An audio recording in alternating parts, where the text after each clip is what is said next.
예, 여러분들이 화학공학 혹은 유교공업학에서 지난 시간에 대한 한국 석유협회, 그리고 석유화학공업협회, 그리고 정밀학산업진흥회 여기 홈페이지를 찾아갖고서 나름대로 어떤 회원사들, 그리고 그런 협회들이 하는 일들, 그리고 전체적인 산업의 크기 이런 것들을 파악해보라 그랬는데 해봤을 걸로 알고 보고서 일단 다음 화면에서 보는 내용을 얘기하도록 하겠습니다. 이것은 정밀학산업진흥회에서 나오는 그런 표들인데 보시면은 우리나라 전체 제조업의 스케일하고 882억이라 치고 화학공학에 나오는 그 산업의 비중, 전체 제조업 중에서 화학산업이 차지하는 비중 A분의 B는, 그리고 그 중에서 또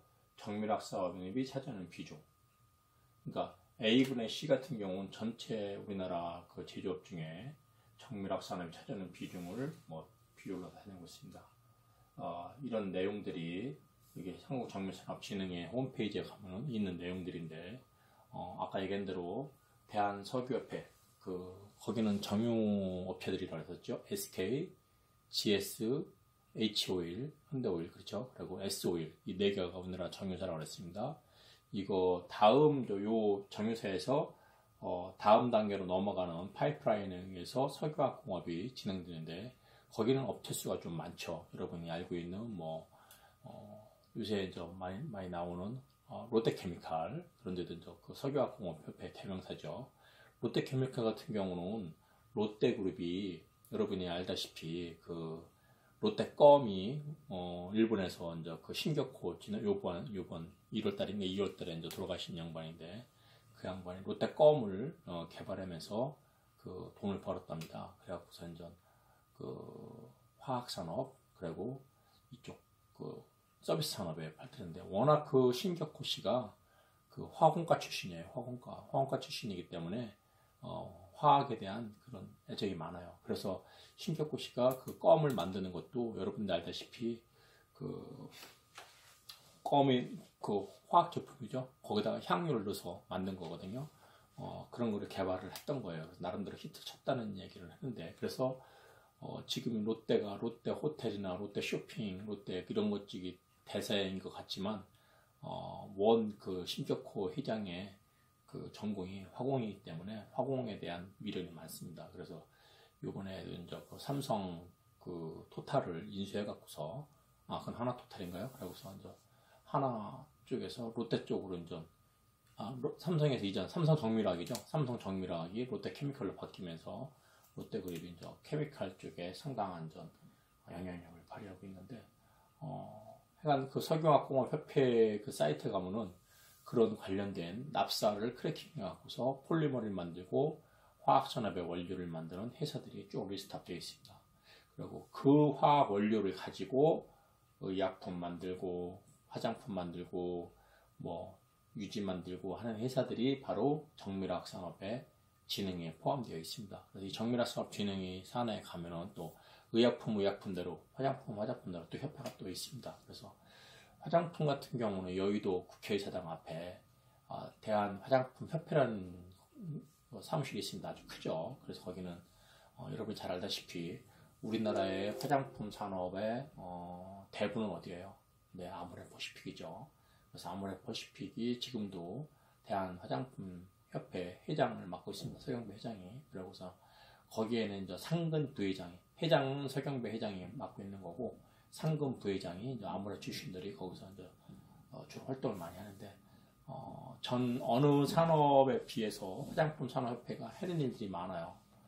화장품 산업 같은 경우는 전에는 약사법에 적용을 받다가 이제는 화장품법이 만들어져 갖고 화장품법에 의해서 새로운 식약처에서 이제 관리를 받고 있는데, 이번 2020년 3월 14일에 새로운 또 화장품 판매 제도가 생겼죠. 맞춤형 화장품 제도가 생겨갖고 나름대로 이제 새로운 루트를, 그건 전 세계적으로 처음 있는 그런 업종입니다. 그래서 그런 업종을 찾아가는 건데, 우리나라 나름대로 이제 화장품에서 현재는 세계적으로 뭐 프랑스, 미국 이런 데 밀려 있지만 동남아 쪽에서, 중국 쪽에서, 그리고 이제 남미 쪽에서도 한류 열풍을 타고 확장 인류에 있기 때문에 나름대로 이제 좀 정부에서 좀 뒷받침하기 위한 제도를 만든 걸로 알고 있습니다. 자, 어떻든 간에 이런 그 홈페이지에 가면은 여러분들이 관심이 있는 분야의 산업을 확인할 수 있습니다.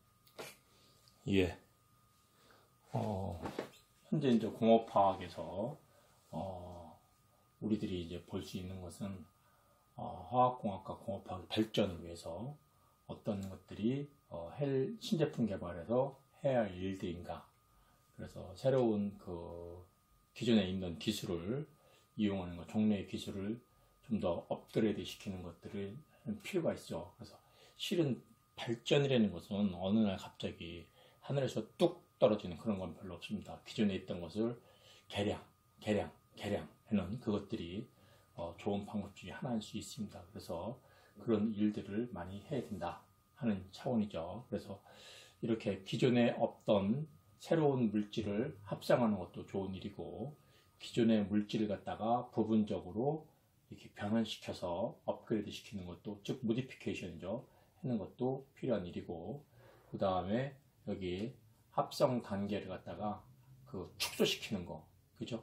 그 다음에 이제 반응 시간을 갖다 단축시키는 거, 이런 것도 상당히 좋은 발명입니다. 여러분들이 그 합성 단계를 3스텝 가는 거, 2스텝을 줄이는 거, 그죠? 한 스텝을 줄이는 것도 엄청난 경제적 효과를 얻을 수 있죠. 회사 입장에서는 시간과 그 인력과 자원을 절약할 수 있는 거죠.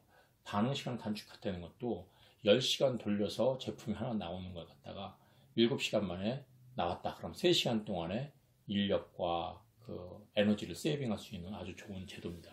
그런 것들이 바로 전에 얘기했던 그린 엔지니어, 그린 케미스트리, 그린 엔지니어링도 그런 요소가 많이 들어가죠. 반응 단계를 축소시킨다든지 반응 스텝을 변경시켜서 용매를 쓰더라도 그 다른 용매를 쓰는 것보다는 가급적이면은 그 친환경적인 용매를 쓰는 거, 그죠? 그런 것도 이제 좋은 그린 케미스트리 한 방법이죠. 그리고 그 환경에, 지구 환경에 유해한 물질을 줄이는 거.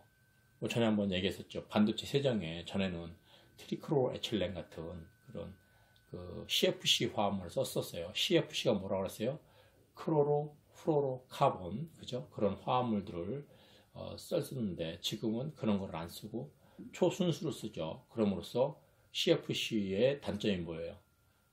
햇빛을 받으면은 붙어있던 CFC 물질에 그 CL 라디칼이 그 생성되는 것을 없애는, 그래서 오존층 파괴를 방지하는 그런 역할을 하는 거죠.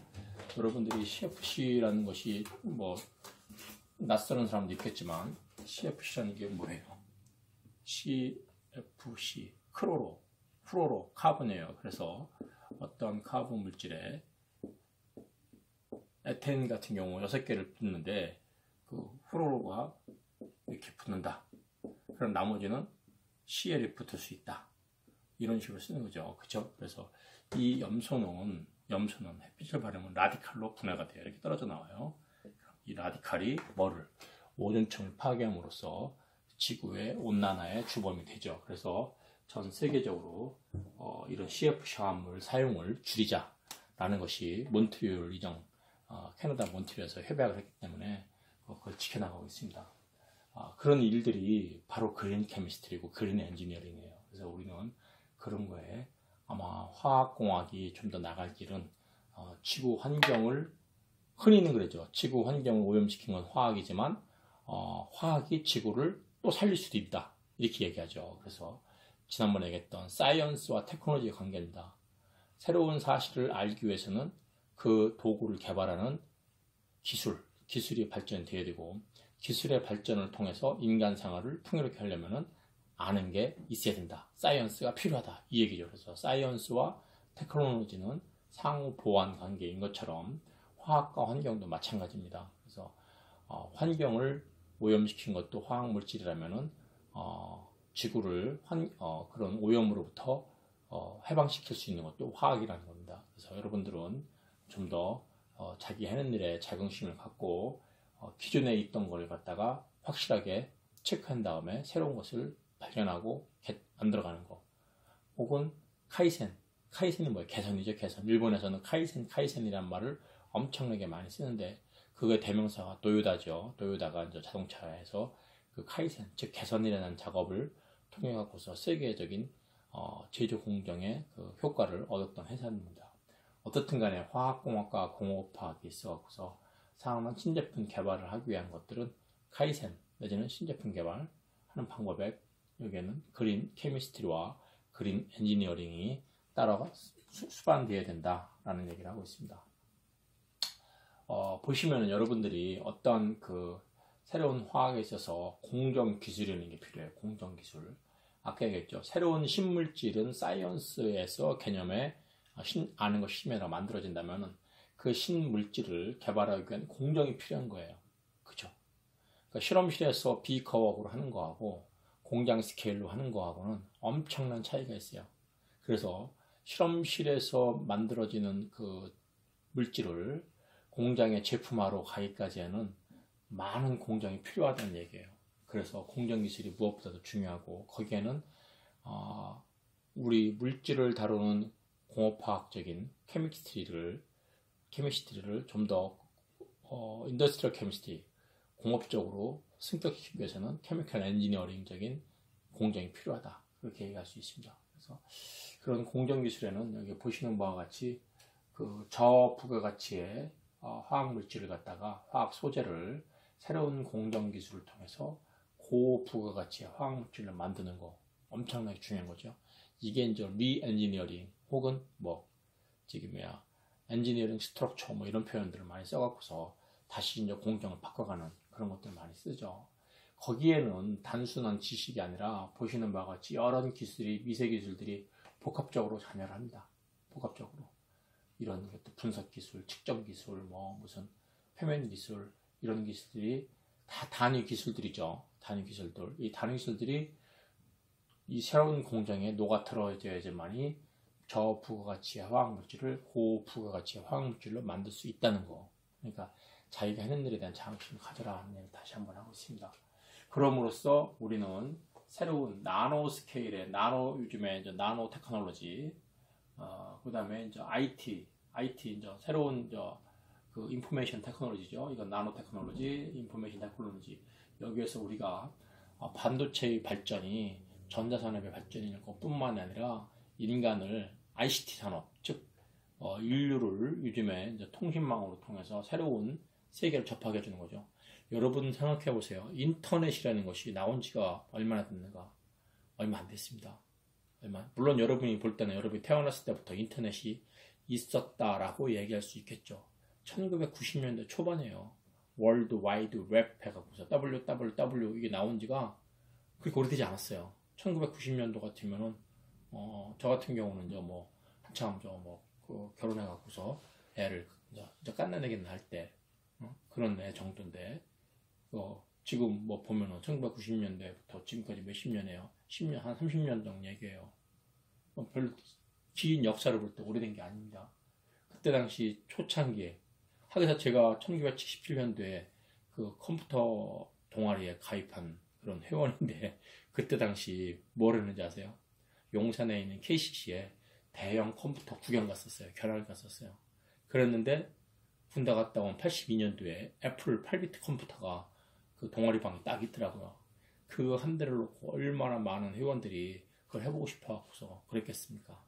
근데 그게 82년도인데 제가 대학원을 84년도에 갔어요.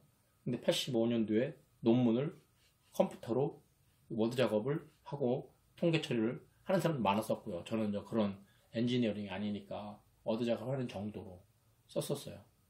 그죠? 그러니까 40년이 채 안 되는 거죠. 역사가.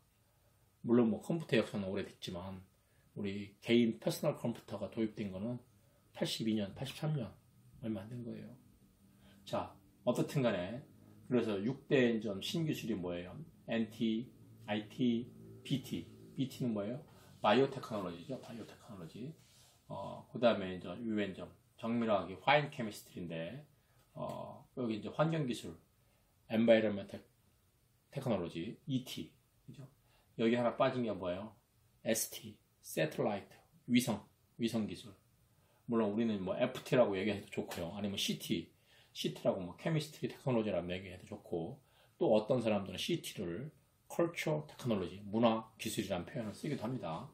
뭐 쓸 수 있죠. 요즘에 뭐 게임 산업이 어떻게 보면 거대한 산업인데, 게임 산업이 전자기술이 발달도 중요하지만 그 콘텐츠, 그죠? 콘텐츠, 문화 콘텐츠가 중요하죠. 그래서 CT를 뭐 컬처 테크놀로지 혹은 뭐 콘텐츠 테크놀로지라고 표현하기도 하지만, 결국에 그런 쪽의 세계에서 그 어떤 경제적 그 우월한 지위를 차지하려면은, 경쟁력을 갖추려면은 콘텐츠가 중요하다는 얘기를 많이 하잖아요. 그죠? 마찬가지로 여러분들이 그 저부가가치 화학 제품을 새로운 공정을 통해서 고부가치를 만드는 것도 아주 중요한 일 중에 하나고, 그런 새로운 것들이 이런 새로운 신기술, 6대 신기술이라고 그러죠. IT, BT, MT, ET, 뭐 BT 이런 거기다가 이제 ST라고 아까 얘기했죠. CT, 그런 기술로 승화시킬 수가 있는 것이다 라고 이렇게 얘기하고 있습니다. 그래서 여러분들이 할 분야가 너무너무 많죠. 그래서 여기 이제 보시면은 여기가 나노 테크놀로지에서 이제 어떠한 사이즈를 다룰 것인가 라고 이제 나노라는 개념을 여러분들한테 심어주려고 하고 있습니다. 여기 테니스공 같은 경우는 10cm 정도의 지름을 갖고 있다. 그러면 1cm 정도의 지름을 갖고 있는 것은 뭐 마침표, 여러분이 점 찍은 거, 그게 뭐 1cm예요?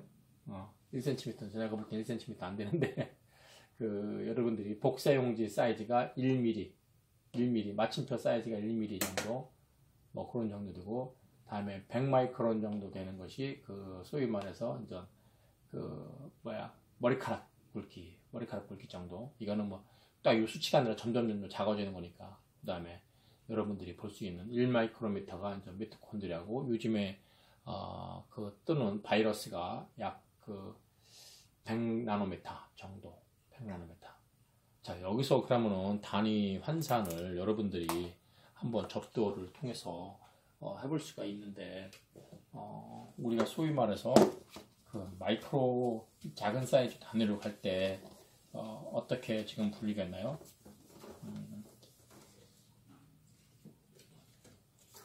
자, 여러분들이 보나요? 자, 10의 마이너스 3승 하면 미리 단위를 쓰죠. 10의 마이너스 6승일 경우에는 마이크로 단위를 씁니다. 10의 마이너스 9승일 경우에는 나노 단위를 씁니다. 10의 마이너스 12승일 때는 피코 단위를 쓰겠죠. 그렇죠? 그리고 10의 마이너스 15승일 때는 fem토 단위를 쓸 겁니다. 그렇죠?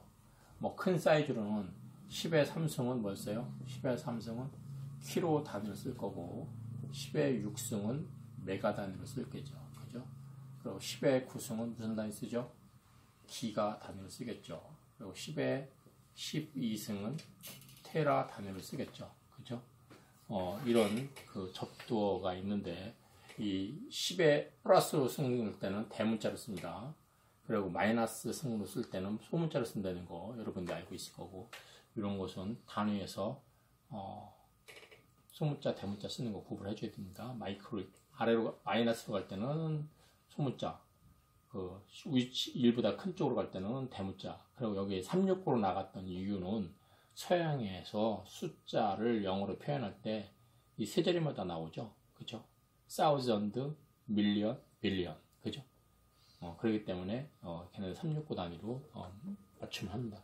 동양은 369 단위 쓰니까 우리는 10의 4승, 4자리 단위 쓰죠. 만, 억, 조, 이렇게 4자리마다 찍게 되죠. 서양은 3자리마다 찍는 거기 때문에 369 단위를 쓰게 됩니다. 자, 어떻든 간에 여러분들은 이러한 마이크로 나노 기술을 통해서 새로운 세계를 접할 수가 있는 거고요. 보시는 것처럼 이 나노 기술이 여러분들이 소재 분야에서 새로운 분야로 각광을 많이 받아갖고 현재 일들이 많이 진행되고 있습니다. 특히 이제 이 나노라면은 여러분들이 많이 들었던 것이 이 소재 분야에서 특히 이제 뭐 어디 분야에서도 많이 들었어요. 자, 그래갖고 이제 이 그 나노 사이즈를 우리가 이제 여러분들이 이제 나노에 대해서 가장 대표적인 것이 뭐예요? 반도체 히로 선폭이죠. 그죠? 뭐 전에는 뭐 1년에 뭐 2배 이상으로 히로 선폭이 좁아지면서 성능은 2배로 좋아진다는 그 황창기 법칙도 있지만, 그래서 이제 나노 사이즈가 60나노의 선폭을 쓸 때가 2007년이었는데 2008년에는 50나노 선폭, 2009년에는 40나노 선폭, 이게 10나노씩 줄어든 거죠. 우리가 말로는 10나노지만 그 기술적으로는 엄청나게 많은 테크놀로지가 필요한 거죠. 그러니까 사이언스도 중요하지만 그 사이언스를 실현하기 위한 테크놀로지가 매우 경쟁력 있는 기술이 삼성전자에 있었던 거죠. 그죠? 그러니까 반도체를 만드는 거, 반도체의 원리라는 것은 사이언스이겠어요. 그렇지만 이렇게 선폭을 1년에 10나노씩 줄여갖고서 성능을 2배로 키우는 그런 기술은 삼성이 갖고 있었던 거죠. 그렇죠? 그래서 사이언스와 테크놀로지의 이제 보완 관계를 적절하게 표현하는 건데, 결국에 우리나라 반도체 산업이 이러한 그 선폭을 줄이는 나노 기술이 성공했기 때문에 세계적인 반도체 회사를 발돋움할 수 있었던 거죠. 앞으로도 세계적으로 뭐 자율주행차 이런 것을 실현시키려면 뭐가 돼야 된다고 그래요?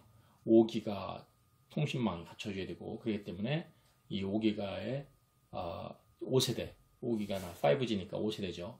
5세대 통신에 적합한 반도체를 만드는 것이 필요하다. 그래서 삼성전자가 요즘에 또 이제 더더욱 인기를 받고 있습니다. 자, 그렇다면은 여러분들은 삼성전자의 반도체 회사에 관심을 갖고 있는데 거기에 화공과가 들어가는 겁니다. 실은 여러분들 그 반도체 주식을 보면은 삼성전자가 있고 SK 하이닉스가 있고 그 옆에 봐보세요. 솔브레인이라는 회사가 있어요. 바로 여러분 선배들 작년에 김주혁하고 박창호지 해갔죠. 솔브레인 반도체 이 선폭 갖고서 만드는 제조 공정하는 반도체 제조 공정 회사예요. 반도체 검사 장비 만드는 회사예요. 그 공정이 뭐라고 했어요? 케미컬이라고 했죠. 여러분 선배들 거기 가 있습니다. 뭐 관심 있는 사람들은 그 친구들 전화번호를 작년에 간 사람들이기 때문에 전화 통화해서 무엇을 준비하고 취업에 대한 의뢰를 한번 해보세요. 여러분들한테 좋은 소식 있을 겁니다. 자, 이렇게 해서 여러분들이 이 부분을 마치고